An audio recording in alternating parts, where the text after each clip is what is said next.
તહેવારોના વેકેશનમાં જો સિંહ દર્શન અને જંગલ સફારી બુક કરાવતા હો તો સચેત રહેજો, તમારી પાસે ઊંચા ભાવ વસૂલીને ઠગાઈ થઈ શકે।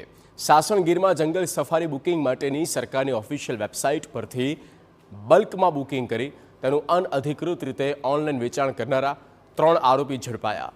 આરોપીઓ પહેલાં સત્તાવાર વેબસાઇટ પરથી સફારીની બલ્કમાં ટિકિટ ખરીદી લેતા પછી ટિકિટની કૃત્રિમ અછત ઊભી કરી પ્રવાસીઓને પોતે અધિકૃત એજન્ટ હોવાનું કહીને કાળાબજારીમાં ટિકિટો વેચાણ કરતા હતા। ભળતા નામથી અલગ અલગ ઈમેલ આઈડી બનાવી આરોપીઓએ ટિકિટો બુક કરાવી। પોલીસે ટેકનિકલ સર્વેલન્સ અને આઈપી એડ્રેસના આધારે 3 આરોપીને ઝડપ્યા। પોલીસ તપાસમાં સામે આવ્યું છે કે 12,000થી વધુ અનઅધિકૃત બુકિંગ થયા હતા।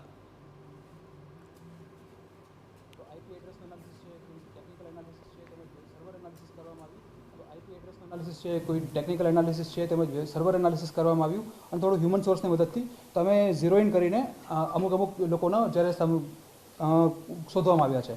એમાં એક છે એબી ટૂર્સ એન્ડ ટ્રાવેલ્સ, એક છે નાઝ ટૂર્સ એન્ડ ટ્રાવેલ્સ અને જેના દિલ્હી સાથે પણ લિંક્ડ છે। તો એ લોકોને પણ અમે પકડવામાં આવેલા છે। તો તેના મુખ્ય 3 આરોપીઓ છે આપણી સાથે।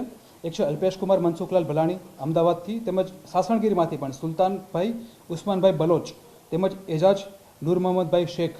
તો આ 3 લોકોની ધરપકડ પણ કરવામાં આવી છે અને આગળની પણ તેમની તપાસ ચાલુ છે। જૂનાગઢના ગીર